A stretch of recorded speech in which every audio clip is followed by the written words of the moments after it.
Once upon a time, nestled in a fertile valley surrounded by hills, there were two villages, Eldenwood and Rivermore. Though the two were only separated by a narrow river, they could not have been more divided. Eldenwood, to the north, was a bustling village of traders and craftsmen. Its people were proud and resourceful, known for their finely crafted goods and thriving marketplace. Rivermore, to the south, was a peaceful farming community, rich with golden fields of wheat and orchards heavy with fruit. Its people were humble and generous, providing food to the surrounding regions. For years, the two villages had been at odds.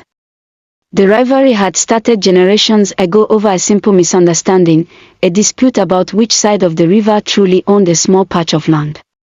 Over time, the quarrel grew into bitterness, with each village blaming the other for any trouble that arose in the valley. Eldenwood called Rivermore lazy farmers, while Rivermore referred to Eldenwood as greedy merchants. Though they were neighbors, they avoided one another as much as possible. One bright morning, Aiden, the son of Eldenwood's king, stood atop the hills overlooking Rivermore. Aiden was a spirited young man with sharp features and a restless heart. He often rode to the edges of Eldenwood, yearning for adventure beyond the narrow streets of his village. That day, as he watched the villagers of Rivermore tending their fields, his eyes fell on a young woman by the riverbank. She had hair like spun gold and a gentle smile that made the morning sun seem dim in comparison. She was Lyra, the daughter of Rivermore's king. Aiden was captivated. Though he had never met Lyra, he felt drawn to her in a way he could not explain. Determined to meet her, he crossed the bridge that connected the two villages, despite knowing the risks. As Aiden approached, Lyra looked up, startled. "Who are you?" she asked, her voice soft yet wary. "I am Aiden," he replied, bowing slightly. "I come from Eldenwood. And you are the most beautiful person I have ever seen." Lyra blushed, but her expression remained cautious. "You should not be here. Our villages do not get along." "Perhaps it's time that changed," Aiden said earnestly. Lyra hesitated, then smiled. "Perhaps." Over the weeks that followed, Aiden and Lyra met in secret by the river. They shared stories of their lives, their dreams, and their hopes for the future. Aiden admired Lyra's kindness and wisdom, while Lyra was charmed by Aiden's bravery and humor. Slowly, their friendship blossomed into love. But their meetings did not go unnoticed. One day, a farmer from Rivermore saw them together and reported it to King Halric, Lyra's father. Furious, Halric summoned Lyra. "How dare you consort with the son of our enemy?" he thundered. "He is not our enemy," Lyra replied calmly. "He is kind and noble, and he wishes for peace." Meanwhile, in Eldenwood, Aiden faced a similar confrontation with his father, King Aldric. "You are a prince of Eldenwood," Aldric scolded. "You cannot marry the daughter of Rivermore. Our people would never accept it." But Aiden and Lyra refused to give up. They knew their love was true, and they believed it could heal the divide between their villages. Determined to win their father's approval, Aiden and Lyra came up with a plan. They arranged a meeting between the two kings at the bridge over the river. When the day came, both villages gathered on either side, watching with bated breath as the kings approached. King Halric and King Aldric stood facing each other, their expressions cold. Before either could speak, Aiden stepped forward. "Father, King Halric," he began, his voice steady, "Lyra and I love each other. We wish to marry, not in defiance of our villages, but to unite them. The river that divides us could be the bond that ties us together." Lyra joined him. "Our villages have quarreled for too long. Let us end the bitterness here, today, and build a future where Eldenwood and Rivermore stand as one." The crowd murmured. Some were moved by the young couple's courage, while others remained skeptical.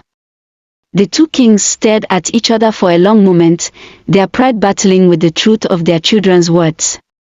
Finally, King Halric spoke. Perhaps it is time for peace. King Aldrich nodded slowly. Perhaps it is.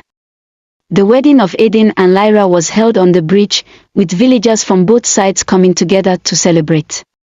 For the first time in years, there was laughter and joy between Eldenwood and Rivermore. The two villages began trading goods and helping each other. Eldenwood's craftsmen provided tools for Rivermore's farmers, while Rivermore shared its harvest with Eldenwood's markets. Over time, the bitterness faded, and the valley became a thriving, harmonious place. Aiden and Lyra's love had done what generations of arguments could not. It had united two villages into one community. And so, the story of their courage and love was passed down through the years, a reminder that even the deepest divides can be healed with understanding and hope. As the years passed, Aiden and Lyra became symbols of unity and hope for the valley. They ruled with fairness and wisdom, combining the strengths of both villages. Eldenwood's bustling marketplace and Rivermore's fertile farmlands now complemented each other. The once fractured valley became known as Riverhaven, a testament to the peace that had been forged between its people. Aiden, ever the dreamer, introduced new ideas that strengthened their community. He encouraged the people of Rivermore to adopt tools and techniques from Eldenwood, which made farming more efficient. Lyra, with her nurturing spirit, inspired Eldenwood's traders and craftsmen to think beyond profit and prioritize the well-being of all. Together, they wove a tapestry of trust that no argument could tear apart. But peace is never without challenges. One summer, a devastating storm swept through the valley. The river swelled and flooded the farmlands of Rivermore, destroying crops and leaving families without food. Eldenwood, perched slightly higher on the hills, was spared the worst of the damage. However, some traders saw the disaster as an opportunity to exploit Rivermore's need for food and tools by raising their prices. When Aiden and Lyra heard of this, they acted swiftly. They gathered the village elders from both sides and called a council meeting. Standing in the hall that now served as a shared center for Riverhaven, Lyra addressed the assembly. "My people," she began, her voice firm but compassionate, "we have worked hard to build trust between our villages. Let us not allow greed to tear it apart. What affects one side of the river affects us all. If Rivermore suffers, so does Eldenwood." Aiden added, "This is a chance for us to prove that our unity is more than words. We will create a system where those with more can help those in need, and when the tables turn, as they often do, the kindness will be repaid." The council agreed, and a relief effort was organized. Eldenwood's traders donated supplies and tools to help rebuild Rivermore's farms, while Rivermore's farmers pledged to repay the kindness once their harvests were restored. This moment of solidarity deepened the bond between the two communities. As Riverhaven flourished, travelers from distant lands began to hear of its prosperity and peace. Merchants, farmers, and craftsmen from other regions came to settle in the valley. With each new arrival, the community grew stronger and more diverse. Aiden and Lyra welcomed these newcomers with open arms, ensuring that everyone who came to Riverhaven was treated with respect and fairness. They established schools where children from all backgrounds could learn together, and marketplaces where goods from every corner of the land could be traded. The bridge where Aiden and Lyra had declared their love became a symbol of unity. It was rebuilt as a grand structure adorned with carvings of intertwining vines, representing the way the two villages had grown together. People began calling it the Bridge of Harmony, and it became a gathering place for festivals, weddings, and celebrations. Years turned into decades, and Aiden and Lyra grew older. They had children of their own, who were raised with the same values of compassion and cooperation. When the time came for Aiden and Lyra to step down as leaders, their eldest daughter, Ellen, took their place. Like her parents, Ellen ruled with a heart for her people and a vision for their future. One sunny afternoon, as Aiden and Lyra sat together on the hill overlooking the valley, they reflected on the journey that had brought them there. "Do you think they will remember us?" Lyra asked softly. Eden smiled. They will remember us, but more importantly, they will remember what we stood for. Love, trust, and unity. Those things will outlast even the strongest walls or the grandest bridges. And so it was. Riverhaven became a thriving city, but the story of its humble beginnings, the story of a prince and a maiden who dared to dream of peace, remained at its heart. For generations, their tale was told and retold, a reminder that even the deepest divides can be mended with courage, understanding, and love. In time, the names Eldenwood and Rivermore were forgotten, but the values of Riverhaven lived on, etched into the soul of the valley and the hearts of its people. As Riverhaven grew into a bustling town, the world around it began to change. Trade routes expanded, bringing exotic goods and new ideas from distant lands. The once isolated valley found itself at the crossroads of commerce and culture. Travelers and merchants often stopped at the Bridge of Harmony, marveling at the story behind it and the unity of Riverhaven's people. However, with growth came new challenges. As the town prospered, disputes over land and resources began to surface. Some of the newer settlers did not share the same connection to the old stories of unity, and old rivalries among the original villagers occasionally flared up. Ellen, Eden and Lyra's eldest daughter, now Queen of Riverhaven, took these challenges seriously. She knew that the peace her parents had built was not unshakable, it required constant care. One day, a heated argument broke out in the town square. Farmers from the southern fields accused merchants from the northern market of hoarding grain to drive up prices. The merchants, in turn, claimed they were simply preparing for a potential drought. The tension was palpable, and whispers of division began to ripple through the town. Ellen called an emergency gathering at the Bridge of Harmony. Standing where her parents had once united the villages, she addressed the crowd. "My people," she began, her voice clear and commanding, "Riverhaven was built on trust and cooperation. We are not just farmers or merchants, northerners or southerners. We are one people, bound by a common purpose. My parents taught us that division weakens us, but unity makes us stronger. Let us not forget their lessons." To resolve the dispute, Ellen proposed a solution, a communal granary that would store surplus food for times of need. Both farmers and merchants would contribute and oversee its management together. It was a bold idea, and while some grumbled at first, the people ultimately agreed. The granary became a symbol of shared responsibility, further strengthening the bonds within Riverhaven. As the years passed, Eden and Lyra's health began to fade. They spent most of their days in the quiet of their home, surrounded by their children and grandchildren. Though their bodies grew frail, their minds remained sharp, and they continued to offer guidance to Ellen and the people of Riverhaven. One evening, as the sun set over the valley, Eden and Lyra walked hand in hand to the Bridge of Harmony. They sat together, watching the river flow beneath them, just as they had done so many years before. "This valley is so different now," Lyra said, her voice soft but filled with pride. "It's more than I ever dreamed it could be." "It's because of you," Eden replied. "Your kindness, your vision, it changed everything." Lyra smiled, resting her head on his shoulder. "And your courage made it possible. Together, we built something that will last long after we are gone." That night, Eden and Lyra passed away peacefully in their sleep, side by side. The news of their passing spread quickly, and the entire valley mourned. For days, people gathered at the Bridge of Harmony to leave flowers, candles, and notes of gratitude. To honor Eden and Lyra's legacy, Ellen declared an annual festival of unity. Every year, on the anniversary of their wedding, the people of Riverhaven would come together to celebrate their shared history and the values that bound them. The festival became a cherished tradition.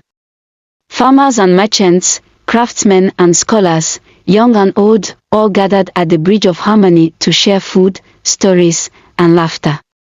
Plays were performed, recounting the tale of how Eden and Lyra's love had united two feuding villages.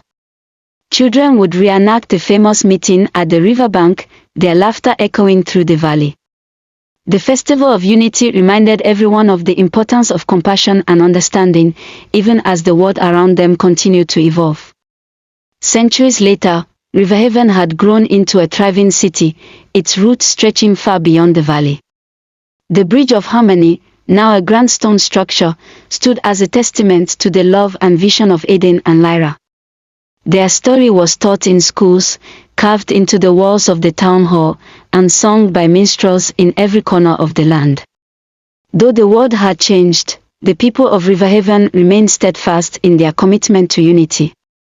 They knew that their strength came not from their differences, but from their ability to overcome them.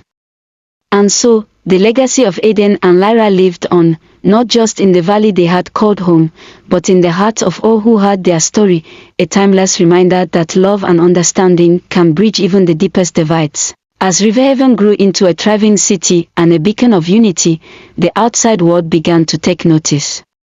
Merchants praised its bustling markets, scholars marveled at its harmony, and travelers brought tales of its beauty to distant lands. However, not everyone viewed Riverhaven's success with admiration. Far to the east, in the kingdom of Blackthorn, there was a warlord named Kela. Known for his ruthless conquest, Kela saw Riverhaven's prosperity as an opportunity. He believed that the city's unity made its people complacent and weak, and he plotted to claim the fertile valley for himself.